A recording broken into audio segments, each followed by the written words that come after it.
ಈಗ ನಾವು ವಿಧಾನಸೌಧದ ಹತ್ರ ಇದ್ದೀವಿ. ವಿಧಾನಸೌಧದ ಹತ್ರ ನಮ್ಮ ಮಾನ್ಯ ಮುಖ್ಯಮಂತ್ರಿಗಳಿಗೆ ಒಂದು ಆಗ್ರಹ ಪತ್ರ ನೀಡೋದಕ್ಕೆ ಬಂದಿದ್ದೀವಿ. ನಮ್ಮ ಬೆಂಗಳೂರು ಪೂರ್ವ ಜಿಲ್ಲೆಯ ತಂಡ ಇವತ್ತಿಲ್ಲಿ ಬಂದಿದೆ. ಈಗಾಗಲೇ ಇಲ್ಲಿ ಘಟನೆ ಆಗಿರುವ ಜಾಗದಲ್ಲಿ ನಿಮಗೆಲ್ಲ ಗೊತ್ತಿರ್ಬೋದು, ಬೌರಿಂಗ್ ಆಸ್ಪತ್ರೆ, ತುಂಬ ಒಂದು ಹಳೆಯ ಆಸ್ಪತ್ರೆ ಅದು. ಅದರ ಗೋಡೆ ಎಷ್ಟೋ ವರ್ಷಗಳಿಂದ ಆ ಗೋಡೆ ಶಿಥಿಲ ರೂಪದಲ್ಲಿ ಹಾಗೇ ನಿಂತ್ಕೊಂಡಿತ್ತು. ನಿನ್ನೆ ಬಂದಿರೋ ಮಳೆಗೆ ಅದು ಕುಸಿದು ಬಿದ್ದು 7 ಜನ ಏನು ಹೇಳ್ತಾರೆ, ದುರ್ಮರಣಕ್ಕೆ ಒಳಗಾಗ್ಬಿಟ್ಟಿದ್ದಾರೆ. 9 ಜನ ಆಸ್ಪತ್ರೆಯಲ್ಲಿದ್ದಾರೆ. ಇದು ಯಾವುದೋ ಒಂದು ಗೋಡೆ ಬಿದ್ದಿದ್ದಕ್ಕೆ ಜನ ಸತ್ತೋದ್ರು. ಇದೊಂದು ದುರ್ಘಟನೆ ಅಲ್ಲ. ದುರ್ಘಟನೆಯ ರೂಪ ಇದಕ್ಕೆ ಕೊಡೋದಕ್ಕೆ ಸಾಧ್ಯನೇ ಇಲ್ಲ. ಯಾಕೆಂದ್ರೆ ನಮ್ಮ ಸರ್ಕಾರಗಳು ಪೂರ್ತಿಯಾಗಿ ನಿಮಗೆಲ್ಲ ಗೊತ್ತೇ ಇರುತ್ತೆ. ನಾವು ಹೊಸದಾಗಿ ಏನು ಹೇಳೋದು ಬೇಕಾಗಿಲ್ಲ. ಸರ್ಕಾರದ ವ್ಯವಸ್ಥೆ ಯಾವ ರೀತಿ ನಡೆಯುತ್ತೆ ಅನ್ನುವಂಥದ್ದು ನಿಮಗೆಲ್ಲ ಗೊತ್ತೇ ಇರುತ್ತೆ. ಯಾವುದೇ ಒಂದು ಯೋಜನೆ ಆಗಲಿ, ಯಾವುದೇ ಒಂದು ಸರ್ಕಾರದ ಕಟ್ಟಡ ಆಗಲಿ, ಸರ್ಕಾರದ ಮೂಲಭೂತ ಸೌಕರ್ಯಗಳಾಗಲಿ, ಅದನ್ನೆಲ್ಲ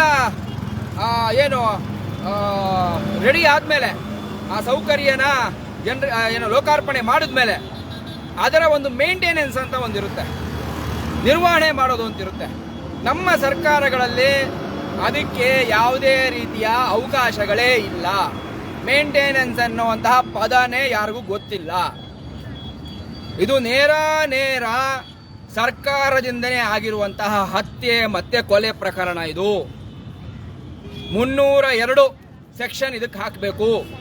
ಹಳೆಯ IPC ಸೆಕ್ಷನ್ ಏನಿದೆ, 302 ಸೆಕ್ಷನ್ನ ಇದಕ್ಕೆ ಹಾಕ್ಬಿಟ್ಟು ಯಾರ್ಯಾರು ಇದರ ಜವಾಬ್ದಾರಿಯುತ ಅಧಿಕಾರಿಗಳು, ಸಿಬ್ಬಂದಿಗಳು, ಮತ್ತೆ ಇನ್ಕ್ಲೂಡಿಂಗ್ ಅದಕ್ಕೆ ಸಂಬಂಧಪಟ್ಟ ಹೆಲ್ತ್ ಡಿಪಾರ್ಟ್ಮೆಂಟ್ನ ಈವನ್ ಮಂತ್ರಿಗಳು ಯಾರಿದ್ದಾರೆ ಅವ್ರನ್ನೆಲ್ಲ ಇದಕ್ಕೆ ಆರೋಪಿಗಳನ್ನಾಗಿ ಮಾಡಿ A1, A2, A3, A4, A5, A100 ವರೆಗೂ ಆದ್ರೂ ಪರವಾಗಿಲ್ಲ, ಅವ್ರನ್ನೆಲ್ಲ ಇವತ್ತು ಇದಕ್ಕೆ ಆರೋಪಿಗಳನ್ನಾಗಿ ಮಾಡಿ ಅವರಿಗೆ ಒಂದು ಶಿಕ್ಷೆನ ಪ್ರಕಟಿಸಿ ಒಂದು ಇಡೀ ವ್ಯವಸ್ಥೆಗೆ ಒಂದು ಉದಾಹರಣೆಯನ್ನ ಕೊಡುವಂತಹ ಸ್ಥಿತಿಗೆ ನಾವು ಬಂದಿದ್ದೀವಿ. ಇದು ನೀವೆಲ್ಲ ಪ್ರತಿದಿನ ನೀವು ಬೆಂಗಳೂರಲ್ಲಿ ಓಡಾಡ್ತಿರುವಂಥವ್ರು, ಈ ರಾಜ್ಯದಲ್ಲಿ ಬೇರೆ ಬೇರೆ ಕೆಲಸಗಳು ಓಡಾಡ್ತಿರುವಂಥವ್ರು ನೀವು ನೋಡ್ತಿರ್ಬೋದು. ಎಂತೆಂತಹ ನಮ್ಮ ಸರ್ಕಾರದ ಸೌಲಭ್ಯಗಳು ಮತ್ತೆ ಸೌಕರ್ಯಗಳು ಎಲ್ಲ ಶಿಥಿಲಾವಸ್ಥೆಯಲ್ಲಿ ಸೋರ್ತಾ ಇರುವಂಥದ್ದು, ಬಿದ್ದಿರುವಂಥದ್ದು, ಹಾಳಾಗಿರುವಂಥದ್ದು. ಈ ಬೆಂಗಳೂರಲ್ಲಿ ನೀವು ನೋಡಿದ್ರೆ ಎಷ್ಟೋ ಸ್ಕೈ ವಾಕ್ಗಳು, ಅಲ್ಲಿ ಹೋಗೋದಕ್ಕೆ ಲಿಫ್ಟೇ ಇಲ್ಲ. ಲಿಫ್ಟ್ ಹಾಳಾಗಿ ಬಿದ್ದುಬಿಟ್ರೆ ಸ್ಕೈ ವಾಕ್ ಯಾಕಂತ ಟ್ರಾಫಿಕ್ ಅಲ್ಲಿ ಅಂತ ಹೇಳ್ಬಿಟ್ಟು ಸ್ಕೈ ವಾಕ್ಗಳನ್ನ ಮಾಡ್ತಾರೆ, ಮತ್ತೆ ಅಂಡರ್ ಪಾಸ್ಗಳನ್ನ ಮಾಡ್ತಾರೆ. ಈ ಅಂಡರ್ ಪಾಸ್ಗಳು ನಿನ್ನೆ ಬಂದಿರೋ ಮಳೆಯಲ್ಲಿ ಅಂಡರ್ ಪಾಸ್ಗಳಲ್ಲೆಲ್ಲ ನೀರು ತುಂಬಿಕೊಂಡು